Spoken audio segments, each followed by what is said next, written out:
ओम नमः चंडिकाय। मैं सर्वेश कुमार सिंह चंचल हाथ में राजयोग की विशिष्टता को आपको जानकारी दे चुके हैं, लेकिन बहुत से राजयोग होने के बाद में एक विशिष्ट राजयोग होता है गज केसरी राजयोग, जो सभी राजयोग में सबसे उच्च स्थिति में माना जाता है। इसकी विशिष्टता के बारे में भी बताएंगे और इसका जो नाम रखा गया है गज केसरी, दो शब्दों से बना है और इन दो शब्दों को जंगली जानवरों के नाम से रखा गया है, जो कि अपने अपने विशिष्टता रखते हैं। पहला नाम है गज अर्थात हाथी, जो कि अपनी बुद्धि के बारे में जाना जाता है। उसकी बौद्धिक क्षमता इतनी अधिक होती है कि हर स्थिति को समझकर वो निर्णय लेने की क्षमता रखता है। हर परिस्थिति को भांप कर वो निर्णय लेने की क्षमता रखता है और जंगल में शक्तिशाली पशुओं में उसका नाम होता है। अर्थात पशुओं की श्रेणी में जो सर्वोत्तम माना गया है वो गज माना गया है। और नंबर 2 केसरी अर्थात सिंह, जिसके के अंदर शासन की प्रवृत्ति होती है, जो पूरे जंगल पर शासन करता है और शक्तिशाली होता है और शक्ति के द्वारा अपना नेतृत्व करने की विशिष्ट क्षमता रखता है। यानी ऐसा योग जिसमें गज जैसी बौद्धिक क्षमता और सिंह जैसे शासन नेतृत्व की क्षमता हो, ऐसे व्यक्तित्व को गज केसरी योग के अंतर्गत मानते हैं। ये योग विशिष्ट राजयोग के अंतर्गत माना जाता है और ये सामान्य राजयोग नहीं होता है। जिन कुंडलियों में चंद्र और बृहस्पति की युति होती है, एक साथ होते हैं, वो गज केसरी योग बनाते हैं। अर्थात जहाँ पर बौद्धिक क्षमता भी हो और निर्णय क्षमता भी हो और इसके साथ में शक्ति का संतुलन करने की क्षमता भी हो, ये सभी चीज़ों का जो समन्वयन होगा वही व्यक्तित्व गज केसरी योग के अंतर्गत आएगा। उसी गज केसरी योग को कुंडली में तो बता दिया कि चंद्र और बृहस्पति की युति हो और उस पर कोई भी पाप ग्रह की दृष्टि न हो तो गज केसरी योग बनता है। लेकिन हाथ में गज केसरी योग कैसे बनता है, इसको हम कैसे पहचानेंगे कि हमारे हाथ में गज केसरी योग है अथवा नहीं। गज केसरी योग की विशिष्टता यही होती है कि ऐसे लोग किसी भी तरीके से चाहे सामान्य स्थिति में हों और जब उस योग का लक्षण आता है व्यक्तित्व में, तो ऐसे लोग प्रखर होकर निकलते हैं और अपने जीवन में उन सब उपलब्धियों को हासिल करते हैं जो सामान्य व्यक्ति के लिए मुश्किल है या दुर्लभ है। गज केसरी योग को लाल किताब में बट वृक्ष की संज्ञा दी गई है। बट वृक्ष का मतलब होता है कि ऐसा वृक्ष जिसकी आयु सबसे अधिक हो, जिसकी छाया सबसे अधिक हो, जिसकी डालों से भी निकली हुई शाखाएं जड़ें बन जाएं और उसको जड़ डालियों को भी संबल दें। यानी ऐसा व्यक्तित्व जो अपनी सफलताओं के साथ में अपने व्यक्तित्व को मजबूत करने के साथ में अपने जो सबॉर्डिनेट्स हैं, जो अपने संतति है, किसी को समझ लीजिए, उन सबको एक मजबूत आधार दे के जाना, ऐसे व्यक्तित्व को गज केसरी योग कहते हैं। क्योंकि बट वृक्ष में क्या होता है, छाया भी होती है, उसकी डालों से निकलने वाली जो शाखाएं होती हैं नीचे को, वो जड़ बन जाती हैं और उस टहनी को, उस शाखा को मजबूती देती हैं। साथ ही साथ पत्तों में दूध पाया जाता है और उसकी छाल से लेकर पत्तों तक में अमृत का वास होता है। यानी ऐसा व्यक्तित्व जो अपने द्वारा समाज को कुछ दे जाए, समाज में कुछ ऐसा कार्य कर जाए जिससे लोग उसका नाम लें, उस व्यक्तित्व को यानी उस योग को गज केसरी योग कहते हैं। ये सब सामान्य योगों से, राजयोगों से सबसे विशिष्ट माना जाता है। हाथ में इसकी हम कैसी पहचान करेंगे, इसको हम जानकारी करने के लिए हाथ का विश्लेषण करते हैं।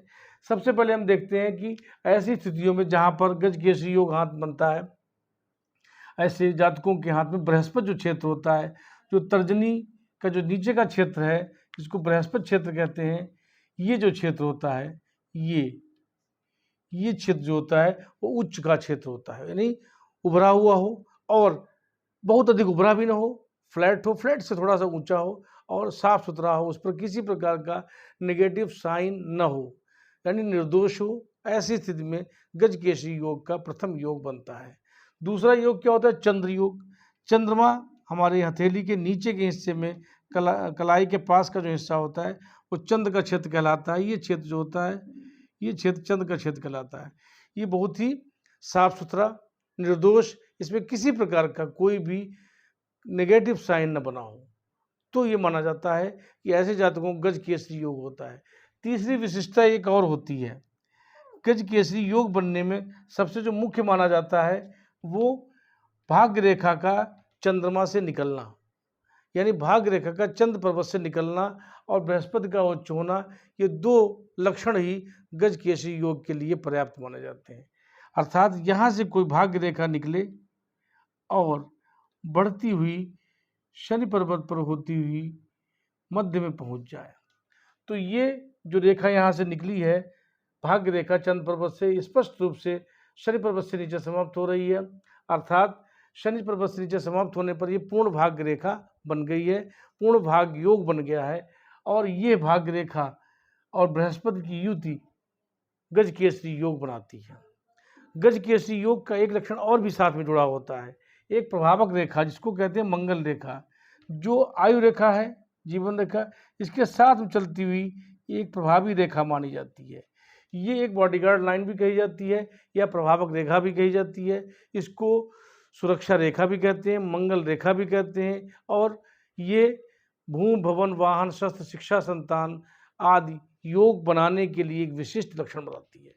ये सुरक्षा भी प्रदान करती है और हिम्मत भी देती है, नेतृत्व भी प्रदान कर देती है और शक्ति भी देती है। अर्थात मंगल रेखा का हाथ में आना एक विशिष्ट योग के अंतर्गत आता है।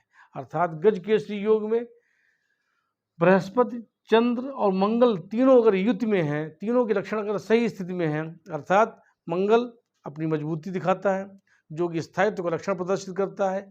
जब ये योग बनता है और प्रभावी रेखाओं में मंगल रेखा उच्च हो जाती है, तो ऐसे जातक निश्चित रूप से कई वाहनों के स्वामी होते हैं, भूमि भवन विशिष्ट होता है और उनके पास धन वैभव संपत्ति और की कमी नहीं रहती। ऐसे जातक निश्चित रूप से अपनी बुद्धि से अपने शासन प्रशासन चलाते हैं। अर्थात ऐसे जातक किसी के अंडर में वर्क करने वाले नहीं होते, उनके अंदर नेतृत्व की क्षमता इतनी अधिक होती है कि अगर वो नौकरी करेंगे तो भी प्रशासन के क्षेत्र में उनका नाम होगा, अगर वो यानी उनके अंदर में वर्क करने वाले लोगों की संख्या अधिक होगी, अगर वो बिजनेस करते हैं तो भी टॉप क्लास का होगा, उसमें भी उनके जो वर्कर्स होंगे सबऑर्डिनेट्स होंगे उनकी संख्या भी अधिक होगी। अर्थात ऐसे लोग निश्चित रूप से शासन करने की प्रवृत्ति मानी जाती है। और बौद्धिक क्षमता तो इतनी होती है कि हर एटमॉस्फेयर में, हर माहौल में, हर परिस्थिति में निर्णय करने की क्षमता रखते हैं। ये विशिष्टता जो गजकेसरी योग बनाते हैं उसी के अंतर्गत आ सकती है, अन्य किसी योग में ये लक्षण नहीं आता है। हमने पहले ही बताया है कि गज जैसी बौद्धिक क्षमता और सिंह जैसा प्रशासन, ये दो जो कि पशुओं में सबसे उच्च स्थिति के माने गए हैं, यानी जो एक तुलना की गई है मनुष्य की, वो पशुओं की जो सब सर्वोच्च श्रेणी है, सर्वोच्च श्रेणी में गज और सिंह ही आते हैं, इससे मनुष्य की तुलना की गई है। ऐसे ही तुलना कि जो व्यक्ति समाज में रहकर वैसे ही गज और केसी जैसा व्यक्तित्व अपना निर्धारित करता है, वैसा ही व्यवहार करता है, वैसे ही उसकी बुद्धि होती है और वैसे ही उसका प्रशासन और नेतृत्व होता है। ये क्षमता सामान्य राजयोगों में नहीं पाई जाती है। अर्थात गजकेसरी योग सभी योगों में विशिष्ट माना जाता है और सभी श्रेणियों में इसका अच्छा नाम है। लेकिन इसके साथ ही साथ इसमें जो स्थिति बताई है, इन सब चीज़ों के साथ में बृहस्पति का बहुत अधिक उच्च होना भी इसमें शुभ नहीं माना जाता है। अर्थात बृहस्पति सामान्य हो और चंद्र की स्थिति उच्च हो, इन दोनों स्थितियों के कारण ही ये योग बनता है। ऐसे जातक निश्चित रूप से जहाँ पर भी रहते हैं वहाँ पर अपने व्यक्तित्व का, अपने बौद्धिक क्षमता का लोहा मनवाते हैं। उनके जीवन में कभी भी धन वैभव की कमी नहीं रहती है। वो अपने जीवन में सामान्य स्थिति से रहते हुए, वृद्धि करते हुए और मध्यवस्था के बाद, अर्थात जब उनकी अवस्था मध्यवस्था पार कर जाती है, मध्यवस्था मतलब होता है कि 40+ पर जब पहुँच जाते हैं, 40+ के बाद में उनके जीवन में एक विशिष्ट योग बनता है जो कि उनके जीवन पर्यंत बना रहता है। और गजकेसरी योग में ये भी माना जाता है कि जीवन के अंतिम समय तक उनके जीवन में धन वैभव की कमी नहीं रहती, ऐश्वर्यपूर्ण रहता है। लेकिन ये लोग अधिक ऐश्वर्य योग नहीं मानते, इसका भी लक्षण देखा जाता है। यदि शुक्र का क्षेत्र सामान्य स्थिति में है तो ऐसे लोग सामान्य जीवन मान को स्वीकार करते हैं, लेकिन विचार इनके बहुत उच्च होते हैं। अर्थात इनका रहन सहन भले ही साधारण रखें अपने आप को, लेकिन इनकी जीवन शैली, इनकी विचारधारा, इनका व्यक्तित्व सामान्य नहीं होता, वो विशिष्ट लोगों जैसा होता है। यही इस गजकेसरी योग का विशेष लक्षण बनता है। और ये जहाँ पर भी जाते हैं वहाँ पर अपनी छाप छोड़ के आते हैं। इनका व्यक्तित्व इतना निराला होता है, इतना आकर्षक होता है कि लोग इनके व्यक्तित्व से प्रभावित हो जाते हैं। इनकी भाषा शैली में ऐसा ओज होता है, उस ओज की वजह से लोग इनकी बात को सुनना पसंद करते हैं। ये न्याय पसंद होते हैं और न्याय की कसौटी पर हर एक चीज़ को तौलना पसंद करते हैं। कोई भी चीज़ अन्याय में नहीं करते, अर्थात जिस कार्य क्षेत्र में कोई भी त्रुटि होगी, अन्याय होगा, गलत होगा, उस कार्य को करने में हिचकिचाएंगे ही नहीं, करेंगे ही नहीं। अर्थात जो भी कार्य करेंगे वो न्यायपूर्वक, न्यायसंगत और समाज, देश हित में करेंगे। देश के अहित के लिए ये कोई भी कार्य अपने जिम्मे नहीं लेते हैं। अर्थात ऐसा व्यक्तित्व अपने जीवन में विशिष्टता लाता है। सामान्य लक्षण नहीं माना जाता। गजकेसरी योग एक विशिष्ट योग है जो सभी के हाथों में नहीं पाया जाता।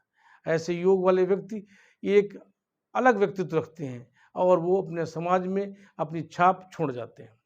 अर्थात ये जो लक्षण आपको बताए हैं, इसके साथ ही हाथ में और भी चीज़ें कई देखी जाती हैं। उंगलियों का औसत सामान्य होना, और अगर ये उंगली छोटी है, थोड़ी सी नीचे को बढ़ी हुई है, नीचे को अगर ये ऊपर बढ़ जाती है, तो ऐसे लोग निश्चित रूप से गजकेसरी योग के अंतर्गत प्रशासन के उच्च पदों पर पहुंचते हैं। अर्थात जो स्थिति बनी हुई है, अगर अनामिका के प्रथम पोर से ऊपर निकल गई उंगली है ये, तो ऐसे लोग प्रशासन में उच्च पद प्राप्त करते हैं। और अगर यही उंगली थोड़ी सी शॉर्ट हो जाती है और ये उस पोरे से नीचे रह जाती है, तो ऐसे जातक जो होते हैं वो निश्चित रूप से सामाजिक कार्यों में अपनी दिलचस्पी लेते हैं। अर्थात ऐसे जो व्यक्तित्व होते हैं जिनकी जो कनिष्ठिका उंगली है वो अनामिका उंगली से प्रथम पोर से नीचे रहती है, तो ऐसे लोग समाज के हित में कार्य करते हैं। उनके अंदर नेतृत्व की क्षमता होती है। वो नेता बनकर किसी पार्टी में नेता भी बन सकते हैं और किसी विशेष पद पर रहकर विशेष कार्य भी कर सकते हैं जो कि समाज के हित में हो। ऐसे लोगों का लक्षण ये माना जाता है। लेकिन जब ये उंगली प्रथम पोर से ऊपर निकल जाती है, तो ऐसे जातक निश्चित रूप से सरकारी नौकरियों में जाते हैं और प्रशासनिक पदों पर सुशोभित होते हैं। ये लक्षण भी एक विशिष्ट लक्षण होता है। जब ये उंगली ऊपर निकल जाती है, तब प्रशासन का लक्षण 27 से 28 की अवस्था पर बनता है। लेकिन जब ये उंगली छोटी होती है, तब यही अवस्था 40+ पहुंच जाती है, जहां पर उनका एक सामाजिक स्तर बढ़ता है और सामाजिक दायरा बढ़ता है। ये स्थितियां उनके जीवन में हमेशा सुखद क्षण लाती हैं और अपने जीवन में स्थायित्व लाते हुए अपने परिवार और अपने समाज को एक स्थायी स्तंभ प्रदान करती हैं। जीवन में योग विशिष्ट योग है और आप अपने हाथ में इस योग को देख सकते हैं और इसके लक्षणों को जान सकते हैं। आज के वीडियो में इतना ही। आपको कोई विशिष्ट जानकारी प्राप्त करनी हो, परामर्श करना हो, तो नीचे लिखे हुए व्हाट्सएप नंबर से संपर्क कर सकते हैं। आज का वीडियो आपको अच्छा लगा हो तो लाइक करिए, सब्सक्राइब करिए, अपने फ्रेंड्स और फैमिली के साथ शेयर करिए। थैंक्स।